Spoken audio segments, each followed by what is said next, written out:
안녕하세요, 여러분. 찾아주셔서 감사합니다. 구독과 좋아요는 저에게 큰 힘이 됩니다. 오늘의 이야기 들려드리겠습니다. 아득한 옛날 장차 나라의 동량이 되리라는 드높은 포부를 가슴에 품은 젊은 선비가 있었습니다. 그의 이름은 홍진호. 맑은 지성과 굳은 기상을 지녔으나 아직 세상의 풍파를 겪어보지 못한 청년이었죠. 애 어깨를 짓누르는 것은 비단책과 붓이 담긴 괴나리 보찜의 무게뿐만이 아니었답니다. 아들의 장원 급제를 소원하며 찬 새벽 우물에 정화수를 떠놓고 밤낮으로 기도하시는 늙은 어머니의 주름진 얼굴, 그리고 가문의 명예를 오롯이 짊어진 자의 무거운 책임감이 그의 걸음을 한층 더 무겁게 짓누르고 있었습니다. 한양으로 향하는 그의 여정은 고단함 그 자체였습니다. 며칠을 쉬지 않고 부지런히 걸은 탓에 단단히 삼았던 집시는 이미 바닥이 다 달아 너덜거렸고 그의 발바닥에는 성한 곳 하나 없이 크고 작은 물집이 잡혀 한 걸음 한 걸음 내디딜 때마다 쓰라린 통증이 온몸으로 퍼져나갔습니다. 하지만 홍진호는 입술을 굳게 깨물고 묵묵히 걸음을 옮겼습니다. 이 고통이야말로 훗날 자신이 이룰 대업의 밑거름이 되리라 스스로를 다독였기 때문이죠. 해가 뉘엿뉘엿 서산으로 기울기 시작하자 대낮의 열기는 온데간데 없이 사라지고 사방은 순식간에 칠흑 같은 어둠에 잠겨들었습니다. 어디선가 굶주린 산짐승의 울음소리라도 들려올 듯 스산하고 차가운 밤바람이 그의 얇은 옷깃을 날카롭게 파고들었죠. 홍진호의 마음속에도 걷잡을 수 없는 두려움이 눅눅한 안개처럼 차오르기 시작했습니다. 이대로 길 위에서 짐승의 밥이 되거나 혹은 추위에 얼어붙어 객사라도 해야 할지 모른다는 끔찍한 생각에 눈앞이 캄캄해졌답니다. 바로 그때였습니다. 깊은 절망감에 휩싸여 모든 것을 포기하려던 그의 눈에 저 멀리 칠흑 같은 어둠 속에서 희미하게 깜빡이는 등불 하나가 들어왔습니다. 그것은 꺼져가는 생명 앞에서 발견한 한 줄기 희망의 빛과도 같았죠. 홍진호는 마지막 남은 한 올의 기운까지 남김없이 쥐어짜 그 빛을 향해 비틀거리며 걸어갔습니다. 얼마나 걸었을까? 마침내 그는 단정하고 소박한 멋이 깃든 초가집 한 채에 다다를 수 있었습니다. 그는 굳게 닫힌 살인문에 지친 몸을 기대어 잠시 거칠고 뜨거운 숨을 골랐습니다. 이 깊은 밤중에 낯선 집에 문을 두드리는 것은 실로 큰 용기가 필요한 일이었습니다.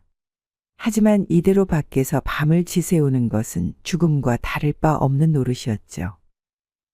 그는 두 손을 공손히 모으고 간절한 마음을 실어 조심스럽게 목소리를 내었습니다. 실례합니다. 길을 가는 나그네인데 날은 이미 저물고 갈 곳이 없어 이리 헤매고 있습니다. 부디 하룻밤만 묵어갈 수 있도록 온정을 베풀어 주시겠습니까? 그의 애타는 목소리가 밤의 정적을 가르자 안에서 조심스러운 발소리가 들려왔습니다. 이윽고 삐걱이는 소리와 함께 살인문이 열리고 등불을 든 인자한 모습의 노인이 고개를 내밀었죠. 노인은 땀과 흙먼지로 뒤범벅이 된 홍진호의 지친 행색을 위아래로 찬찬히 훑어보았습니다. 웬 젊은 선비께서 이 깊은 밤중에 이리 험한 산길을 헤매고 계시오? 홍진호는 반가운 마음에 깊이 허리를 숙여 정중히 예를 표했습니다. 바로 그때 박노인의 등 뒤에서 따뜻하고 온화한 목소리가 들려왔습니다. 그의 아내인 박씨 부인이었죠. 아이고, 여보. 선비님 행색을 좀 보구려. 몹시 지치고 굶주리신 듯한데 어찌 인정머리 없이 길 위에서 밤을 지새우시게 할 수는 없지 않소. 어서 안으로 드시라 하세요. 노인은 그제야 하고 인자한 웃음을 터뜨리며 길을 비켜주었습니다. 방 안에서는 단아한 모습의 젊은 며느리 윤서가 조용히 고개를 숙여 그를 맞았죠. 따뜻한 아랫목에 녹초가 된 몸을 누이니 얼음장 같았던 몸과 마음이 봄눈 녹듯 스르르 사라지는 듯했습니다. 잠시 후 구수한 된장찌개 냄새와 함께 소박하지만 정갈하게 차려진 저녁상이 들어왔습니다. 허기졌던 홍진호는 염치도 있고 허겁지겁 밥을 먹으면서도 이들 노부부의 후하고 따뜻한 인심에 몇 번이고 고개를 숙여 감사의 인사를 올리는 것을 잊지 않았답니다. 화기애애한 분위기 속에서 식사가 마무리될 무렵 노인 미안한 표정으로 조심스럽게 입을 열었습니다. 선비님, 참으로 죄송합니다만 오늘 밤 저희 부부가 아랫마을 사는 친척의 제사에 반드시 다녀와야 합니다. 어린 며느리 김윤서가 홀로 집을 지켜야 하는 것이 내내 마음에 걸렸는데 오히려 일이 점잖고 학식 높은 선비님께서 함께 계셔 주시니 저희가 한시름 놓입니다.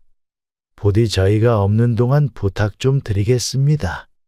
노부부가 서둘러 집을 떠나자 온기가 감돌던 너른 집안에는 이내 무거운 정적이 내려앉았습니다.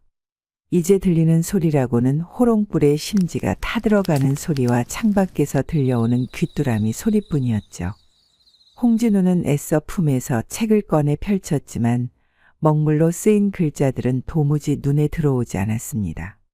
그의 모든 신경은 어느새 호롱불 아래에서 묵묵히 바느질에 열중하는 며느리 윤서의 고요한 그림자로 향해 있었답니다. 고요하고 깊은 밤, 홍진우의 마음속에서는 마침내 선과 악이 거세게 다투기 시작했습니다. 나는 장차 성현의 가르침을 세상에 펼칠 선비 홍진우가 아니더냐. 어찌 은혜를 입은 집의 며느리를 보고 이리 더러운 음심을 품는단 말인가. 그는 스스로를 이렇듯 엄하게 다그치면서도 혈기왕성한 젊은 사내의 뜨거운 피는 좀처럼 가라앉힐 길이 없었습니다. 이성의 목소리는 점점 희미해지고 욕망의 속삭임이 그의 귓가를 채우기 시작했습니다. 어쩌면 이 또한 하늘이 내린 기이한 인연일지도 모른다. 이 깊은 산중에 오가는 이 하나 없으니 누가 알 것이며 저 여인인들 어찌 사내의 마음을 모르겠는가. 저 고요함은 혹거부가 아니라 수줍음이 아닐까. 결국 그는 이성의 끈을 놓고 스스로 만들어낸 어리석은 망상에 온전히 자신을 내맡기고 말았습니다. 그는 오랜 여독으로 지친 몸이 노곤하다는 핑계를 대며 김윤서가 있는 아랫목으로 슬그머니 자리를 옮겨 놓았습니다. 그리고는 깊은 잠이 든 척 일부러 끙끙 앓는 소리를 내기도 하고 이리저리 몸을 뒤척이며 김윤서의 신경을 건드렸죠. 마침내 그는 마치 잠결에 벌어진 큰 실수인 양 슬며시 자신의 발을 뻗어 윤서의 무릎 위에 턱하니 올려놓았습니다. 고요히 움직이던 김윤서의 손길이 순간 멈칫했습니다. 그녀의 어깨는 눈에 보일 듯 미세하게 굳어졌고 방 안의 공기는 순식간에 차갑게 얼어붙는 듯했죠. 홍진우는 심장이 터질 듯이 뛰는 것을 느끼며 그녀의 반응을 살폈습니다. 하지만 그녀는 고개를 들어 홍진우를 쳐다보지도 그렇다고 놀란 소리를 내지도 않았습니다. 윤서는 그저 아무 말 없이 마치 얼음덩이처럼 차가운 손길로 그의 발을 조용히 잡아 바닥으로 밀어냈습니다. 그 침묵은 천마디의 꾸짖음보다 더 무서운 경고였으며 그 안에는 선비의 체면을 지켜주려는 여인의 마지막 자비가 담겨 있었답니다. 하지만 욕정에 눈이 먼 홍진우는 그 고요하고 서늘한 경고의 의미를 끝내 깨닫지 못했습니다. 그는 자신의 행동이 탈로 났다는 부끄러움보다 거절당했다는 묘한 오기가 마음속에서 고개를 드는 것을 느꼈습니다. 역시 부끄러워하는구나. 사내의 손길이 처음이라 놀란 것이 틀림없다. 그는 자신의 어리석고 추악한 착각을 진실이라 확신하며 어두운 방 안에서 누구도 보지 못할 희미한 미소를 입가에 지었습니다. 내가 조금만 더 다가가면 저 여인의 마음도 기어이 열리고 말 것이다. 그는 다시 한번 이번에는 더욱 대담하게 잠결에 심하게 뒹구는 척하며 그녀의 무릎 위로 발을 얹었습니다. 처음보다 더욱 노골적이고 무리하기 짝이 없는 행동이었습니다. 바로 그 순간 김윤서의 목소리가 얼음장처럼 차갑게 방 안의 공기를 갈랐습니다. 멈추십시오. 김윤서는 손에 들고 있던 바느질감을 조용히 내려놓고 자리에서 일어났습니다. 그녀의 얼굴에서는 더 이상 수줍음이나 두려움의 기색을 찾아볼 수 없었죠. 오직 서리빨 같은 위엄과 인간에 대한 깊은 경멸만이 담겨 있었습니다. 그녀의 날카로운 질책이 홍진우의 심장을 향해 비수처럼 날아와 꽂혔습니다. 선비께서는 어찌하여 남녀가 유별함을 모르시나이까? 제 시부모님께서는 선비님의 점잖은 인품을 믿고 이 집을 지켜달라 간곡히 부탁하셨거늘 어찌 은혜를 원수로 갚는 일이 불미한 마음을 품으십니까? 이는 결코 배우신 분의 행실이 아닙니다. 벼락과도 같은 질책에 홍진우는 온몸이 마비되는 듯했습니다. 얼굴은 쇠를 녹일 듯이 뜨거워졌고 머릿속이 하얘져 아무 말도 할 수가 없었죠. 그는 자신의 모든 위선이 발가벗겨진 듯한 극심한 수치심에 그저 몸을 떨 뿐이었습니다. 김윤서는 홍진우를 싸늘한 눈빛으로 바라보며 단호한 목소리로 말했습니다. 밖에 나가서 매로 쓸만한 회초리를 하나 가져오십시오. 그 목소리에는 한치의 망설임이나 흔들림도 없었답니다.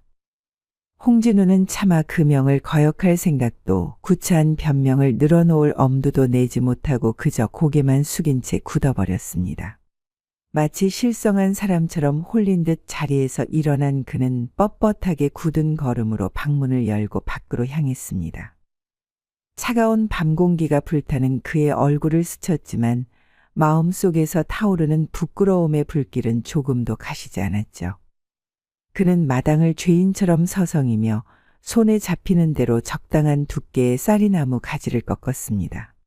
그는 다시 방으로 돌아와 마치 사약을 받들듯 두 손으로 회초리를 공손히 건넸습니다. 김윤서는 그것을 말없이 받아들고 아무런 감정 없는 눈으로 그의 종아리를 가리켰습니다. 홍진우는 굴욕감에 눈을 질끈 감았지만 차마 이 자리에서 도망칠 수도 없었답니다. 짝 하는 날카롭고 매서운 소리와 함께 살을 파고드는 듯한 고통이 종아리에 느껴졌습니다. 하지만 그보다 더 아픈 것은 심장을 도려내는 듯한 참담한 치욕과 뼈를 깎는 듯한 부끄러움이었죠. 선비로서 평생을 지켜온 자존심과 오만이 산산조각 나는 순간이었습니다. 이어지는 매질 아래에서 그는 비로소 자신의 어리석음을 뼈저리게 후회했습니다. 따뜻한 저녁상과 잠자리를 내어주며 자신을 믿는다던 부부의 인자한 얼굴이 떠올라 그는 뜨거운 참회의 눈물을 삼켜야만 했답니다. 다음 날 아침 노부부가 집으로 돌아왔습니다.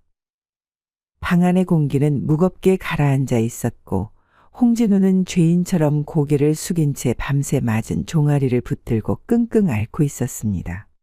박씨 부인이 걱정스러운 얼굴로 물었습니다. 선비님, 간밤에 무슨 일이라도 있으셨는지요? 안색이 너무 좋지 않으십니다. 홍진우가 차마 입을 열지 못하고 고개를 더욱 깊이 숙이고 있을 때였습니다. 며느리 김윤서가 조용히 시부모 앞에 무릎을 꿇고 앉았습니다. 그녀의 얼굴은 담담했지만 그 목소리에는 밤새 겪었을 깊은 고뇌의 흔적이 묻어 있었습니다. 아버님, 어머님. 송구하오나 간밤에 이 집에 큰일이 있었습니다. 김윤서는 지난밤에 있었던 일을 자신의 부끄러움을 무릅쓰고 조금도 숨김없이 조목조목 고하기 시작했습니다. 선비가 어찌 자신의 무릎에 발을 올렸으며 자신이 어찌 그를 회초리로 경계하고 다스렸는지를 말입니다. 홍진우는 이제 모든 것이 끝났다고, 자신의 인생은 이 자리에서 끝이 났다고 생각했죠. 이야기를 듣는 동안 박노인의 인자했던 얼굴은 점점 굳어져 갔습니다.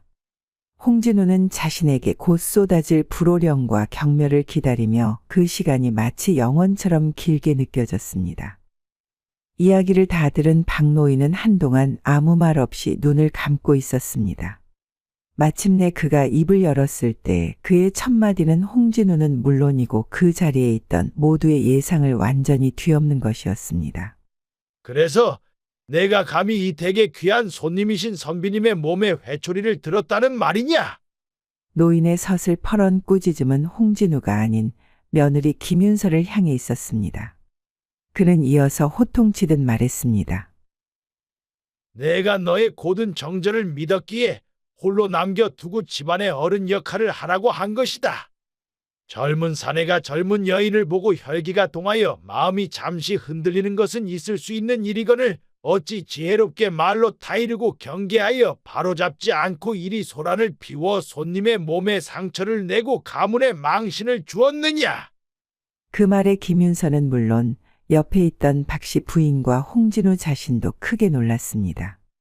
노부부는 며느리의 정절보다 집주인으로서 손님을 제대로 보호하지 못하고 오히려 폭행한 며느리의 경솔한 행동이 더 큰 잘못이라 꾸짖고 있었던 것이죠.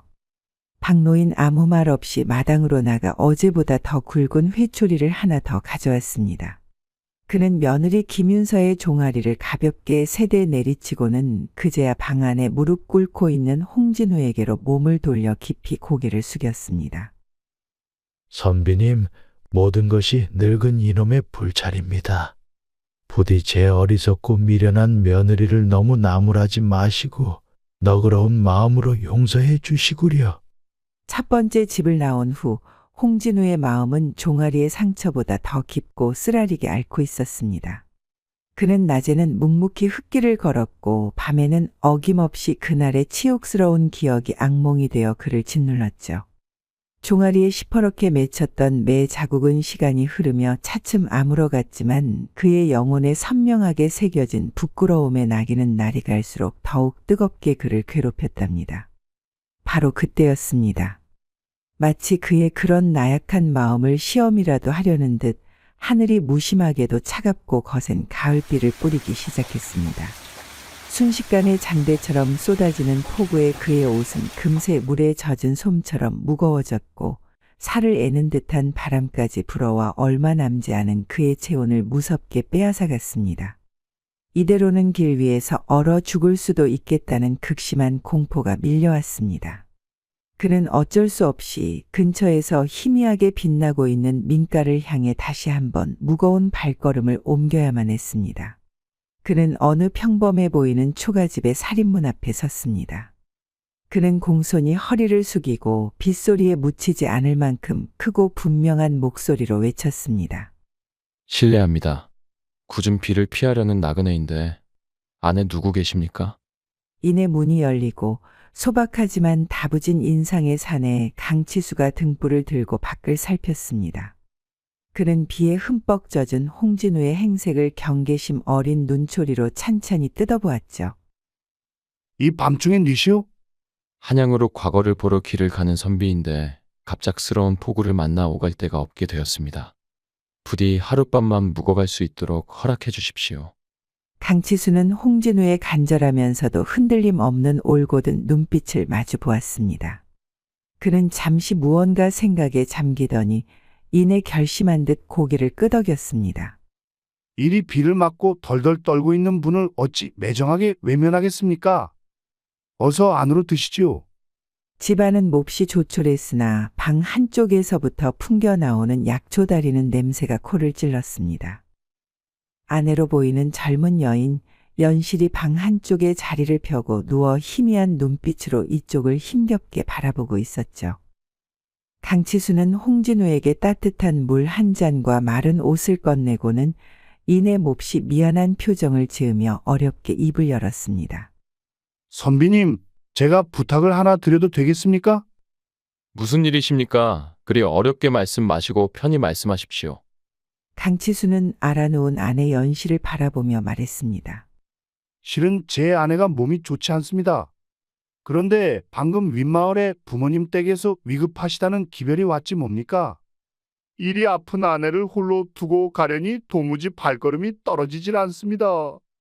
제가 아는 사람 중에 이 깊은 밤중에 이런 부탁을 할 만한 이도 없고요.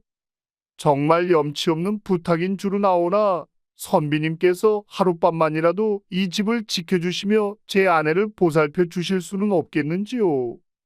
홍진우는 강치수의 절박한 눈빛과 아내를 바라보는 그의 애틋한 시선에서 진심을 읽었습니다. 그는 지난날 자신을 조금의 의심도 없이 믿어주었던 노부부의 얼굴을 떠올리며 이번에야말로 그 믿음에 온전히 보답하리라 굳게 다짐했습니다. 그런 딱한 사정이시라면 어서 가보셔야지요. 부인께서는 제가 잘 살필 터이니 아무 걱정 마시고 어서 부모님께 다녀오십시오. 정말이십니까? 정말 감사드립니다, 선비님. 이 은혜는 평생 잊지 않겠습니다. 강치수는 고개를 숙여 감사 인사를 하고는 황급히 집을 나섰습니다.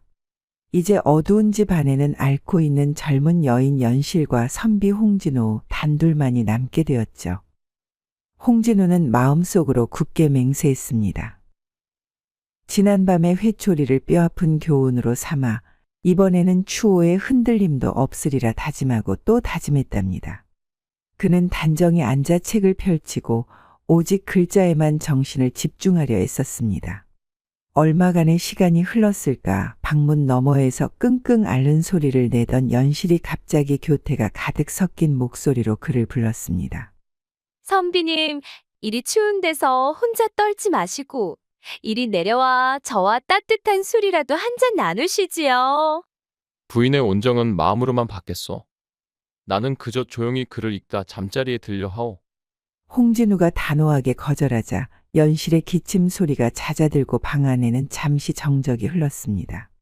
그 정적 속에서 홍진우는 어쩐지 모를 불길한 기운을 느꼈죠. 아니나 다를까 연실이 이번에는 더욱 노골적인 목소리로 그를 유혹하기 시작했습니다. 어머, 방이 이리도 훈훈한데 선비님 마음은 어찌 그리 얼음장 같으십니까? 그깟 율법이니 도덕이니 하는 것이 무엇 그리 대수라고 하룻밤 즐거움이면 그만인 것을요. 부인, 병중에 계신 분이 하실 말씀이 아니오. 대개 남편 되시는 분의 깊은 정을 생각해서라도 몸가짐을 바로 하시오. 선비의 엄한 꾸짖음에 연실의 방에서는 한동안 아무 소리도 들리지 않았습니다. 홍진우는 그녀가 마침내 자신의 말을 알아들었으리라 생각하며 안도의 한숨을 내쉬었죠. 하지만 그것은 크나큰 착각이었습니다. 연실의 얼굴이 싸늘하게 굳어지더니 그녀는 경멸에 찬 눈으로 방문을 노려보며 도끼 서린 목소리로 쏘아붙였답니다. 흥, 사내가 젊은 여자와 한 방을 쓰면서도 아무런 마음이 동하지 않으니 필시 제대로 된 사내 구실도 못하는 위선자로구나. 좋다. 그렇다면 내가 다른 진짜 사내를 들여올 것이니 그리 알고 평생 책이나 붙들고 늙어 죽으시오. 연실은 보란듯이 밖으로 나가 어디서 데려왔는지 모를 낯선 사내를 한 명 끌어들였습니다. 그리고는 선비가 있는 방문 앞에서 일부러 더 큰 소리로 희롱하며 웃고 떠들다가 잠자리에 들었답니다. 홍진우는 그 추악하고 문란한 광경에 차마 눈을 뜨지 못하고 애써 귀를 막으며 끓어오르는 치욕과 분노 속에서 뜬 눈으로 밤을 지새워야 했습니다. 그렇게 얼마나 시간이 흘렀을까 동쪽 하늘이 희미하게 밝아오는 새벽녘이었습니다. 친척집에 간다던 강치수가 조용히 홍진우를 깨웠습니다. 선비님, 잠시 밖으로 나가서 이야기하시지요. 홍진우는 그를 따라 마당으로 나섰습니다. 차가운 새벽 공기가 그의 뺨을 스치자 그제야 간신히 정신이 드는 듯했습니다. 강치수는 마당 한 구석에 선비를 세우고는 모든 것을 체념한 듯한 목소리로 입을 열었습니다. 놀라게 해드려 죄송합니다. 제 아내는 예전부터 행실이 바르지 않았습니다. 몸이 아픈 척하며 저를 속였고 제가 약을 구하러 나가거나 잠시 자리를 비운 사이 낯선 사내를 집에 들여해서는 안 될 일을 저질러 왔습니다. 그의 고백은 계속되었습니다. 때를 기다리고 있던 중 마침 선비님께서 저희 집에 오신 것이었습니다. 부모님이 위독하다는 말은 모두 거짓이었습니다. 오늘 밤 저 여인의 죄를 밝혀 단죄하고자 모든 것을 계획한 것이지요. 선비님의 올곧은 품행이 결국 선비님을 살리신 것입니다. 강치수가 횃불을 들며 마지막 말을 건넸습니다. 이제 저는 저 더러운 것들을 이 집과 함께 불태워 모든 흔적을 지울 것입니다. 선비께서는 의로운 분이니 더는 이곳에 머물지 마시고 어서 갈 길을 떠나십시오. 부디 대업을 이루시길 바라오. 홍진우는 말 한마디 제대로 하지 못하고 비틀거리는 걸음으로 급히의 현장을 빠져나왔습니다. 그가 채 몇 걸음 떼지 않았을 때 등 뒤에서 시뻘건 불길이 솟아오르며 밤새 내린 비를 집어삼키기 시작했습니다. 홍진우는 그 자리에 주저앉아 차마 고개를 돌리지도 못한 채 그저 타오르는 불빛을 등지고 어둠 속으로 도망치고 또 도망쳤답니다. 맹렬하게 타오르는 불길을 등지고 밤새 달려 나온 홍진우의 머릿속에는 오직 한 가지 생각뿐이었습니다. 첫 번째 집에서 만약 그 지혜로운 여인 윤서가 자신을 회초리로 다스려주지 않았더라면 자신 또한 두 번째 집에서 똑같은 유혹에 넘어가 차가운 주검이 되었으리라는 끔찍하고도 명백한 사실이었죠. 그녀의 회초리는 단순히 부끄러움을 가르친 것을 넘어 그의 목숨을 구한 것이었습니다. 그의 마음속을 어지럽히던 모든 잡념과 끓어오르던 혈기는 그날 새벽의 불길 속에서 한 줌재로 깨끗이 사라졌답니다. 한양으로 향하는 그의 발걸음은 더 이상 과거를 향한 부끄러운 도망이 아니었습니다. 이제 그의 걸음은 공경에 빠진 백성을 위하고 나라의 기강을 바로 세우는 올곧은 관리가 되겠다는 굳건하고 흔들림 없는 목표를 향한 힘찬 전진이었습니다. 한양에 도착하여 과거 시험장에 들어선 그는 맑고 깨끗해진 정신으로 막힘없이 답을 써내려갔습니다. 마침내 그의 이름이 장원 급제자로 드높게 불렸고 수년 뒤에는 그 능력을 인정받아 강원도 관찰사라는 높은 벼슬에까지 오르게 되었죠. 그렇게 선정을 베풀던 어느 가을밤, 홍진우는 홀로 관아 마루에 앉아 휘영청 밝은 둥근 달을 바라보았습니다. 문득 그의 종아리에서 오래전 회초리를 맞았던 자리가 희미하게 저려왔죠. 그는 아직 갚지 못한 크나큰 마음의 빚, 생명의 빚이 있음을 깨달았습니다. 이튿날 홍진우는 간소한 행차를 꾸려 강원도의 깊은 산골 마을 기억 속 첫 번째 초가집을 찾아 나섰습니다. 위험 있는 관찰사의 행차가 허름한 초가집 앞에 멈추자 이제는 백발이 성성한 노부부와 여전히 단아한 며느리 김윤서 그리고 그 옆을 듬직하게 지키고 선 김윤서의 남편인 건장한 사내가 어쩔 줄을 몰라하며 마당으로 나섰답니다. 노부부가 황급히 다가와 흙바닥에 머리를 조아렸습니다. 어인일로 이 누추한 곳까지 행차하셨나이까, 나으리? 홍진우는 말에서 내려 그에게 다가갔습니다. 그리고는 위험 있는 관복을 입은 채로 노부부와 김윤서 부부 내외 앞에 무릎을 꿇고 큰절을 올렸습니다.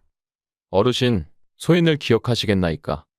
몇 해 전 하룻밤 신세를 지며 큰 죄를 지을 뻔했던 그 어리석고 부끄러운 선비 홍진우입니다. 그의 진심 어린 행동에 노부부 내외는 놀라 어쩔 줄을 몰랐습니다. 홍진우는 고개를 들어 윤서를 바라보며 떨리는 목소리로 말을 이었습니다. 며느님께서 그날 내려주신 회초리가 아니었다면 저는 평생을 짐승과 다름없이 살았을 것입니다. 아니, 그보다 먼저 두 번째 머물렀던 집에서 이미 목숨을 잃었을 것입니다. 어르신의 지혜와 며느님의 회초리가 제 어리석음을 깨우치고 제 목숨을 구했습니다. 이 생명의 은혜 평생 잊지 않고 갚으며 살겠습니다. 노부부의 얼굴에는 지혜로운 미소가, 김윤서의 눈가에는 따뜻한 용서의 눈물이 어렸습니다.